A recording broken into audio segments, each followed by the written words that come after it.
Good evening student, কেমন আছো তোমরা সবাই? সবাই ভালো? আরে সিনিয়র ভাই, আসসালামু আলাইকুম। কেমন আছেন আপনি? আমি তো ভাবতেই পারি না যে আপনি এখানে আছেন। আমি ভাবছি আপনি লজ্জা পেয়ে রিটেক টিটেক নিয়ে গ্রাজুয়েশন কমপ্লিট করে ভার্সিটি ছেড়ে দিচ্ছেন, কিন্তু আপনি তো তা যাবেন না, কারণ আপনি তো বেহায়া। তোমাদের সাথে পরিচয় করে দিই, তোমাদের সবার সিনিয়র, তোমাদের কি মনে হয় আমারও সিনিয়র হবে, কে কে দেখতে জানি না। তো তোমাদের সিনিয়র ভাই হচ্ছে আরমান ভাই। ওনার সাথে যারা ছিলেন তারা গ্রাজুয়েশন কমপ্লিট করে মাস্টার্স শেষ করে বিয়ে শাদী করে বাচ্চা কাচ্চা নিয়ে সেটেল। জুনিয়ররা তার সিনিয়র হয়ে যাচ্ছে, কিন্তু আমাদের ভাই কিন্তু আমাদেরকে ছেড়ে যাচ্ছে না। কেন? ভালোবাসা। সে যে আমাদের প্রতি ভালোবাসা দেখিয়েছে, আমরা কি পিছিয়ে থাকবো? আমরাও পিছিয়ে থাকবো না, আমরাও তার ভালোবাসার প্রতিদান দিব। কিভাবে দিব? আমি হেড অফ ডিপার্টমেন্টের সাথে কথা বলবো, আমরা নতুন একটা ডিপার্টমেন্টের ব্যবস্থা করবো। সেই ডিপার্টমেন্টের বিষয়বস্তু কি হবে?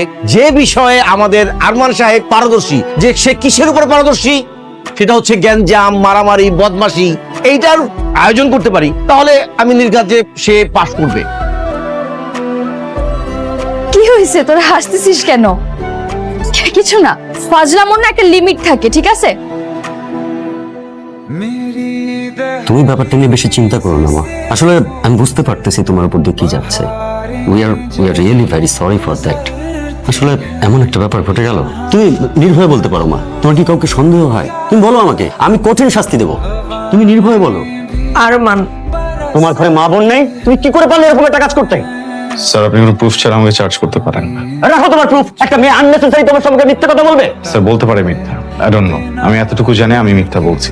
একটা থাপ্পড় দিয়ে তোমার সব কটা দাঁত ফেলে দিতে ইচ্ছে করছে। কাউন্টার, শুধু আমার কাছে পর্যাপ্ত প্রমাণ নেই, তোমাকে আমি দেখে নিতাম। তবে তুমি ভেবে নিও না যে তোমাকে আমি ছাড় দিয়ে দিচ্ছি। আজ থেকে তুমি দেখবে তোমার জীবনটার প্রতি মুহূর্ত আমি কেমন কষ্টকর করে তুলছি। You are suspended for next 1 month. Arman, problem কি? শুরু থেকে পিছে লেগে গেছো আমার। আজকে যেটা করছো এটার জন্য কখনো মাফ করবো না। খুব সাবধানে থেকো, যে কোনো সময় উল্টাপাল্টা যে কোনো কিছু হয়ে যাবে। ও তোমাকে কি বলে গেল? বসে উল্টাপাল্টা কিছু করবে। কাঁদছিস কেন? এইভাবে ভেঙে পড়লে চলে?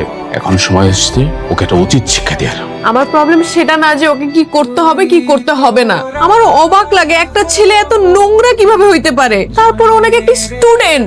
আমি কালই তোর ইউনিভার্সিটিতে যাব, ওকে কোর্সে একটা চড় মারবো। তোমার যেতে হবে না, প্রিন্সিপাল বলছে প্রিন্সিপাল দেখবে। রাখ তো প্রিন্সিপাল। আমি দেওয়ানে বলেছিলাম যে আমি ইউনিভার্সিটিতে যে ওই ছেলের সাথে কথা বলি, তুই আমাকে যেতে দিসনি। ও জানে কোন মেয়ের সাথে বিয়াদবি করছে। আমি এসব কারণে বাসা ছাড়ছি।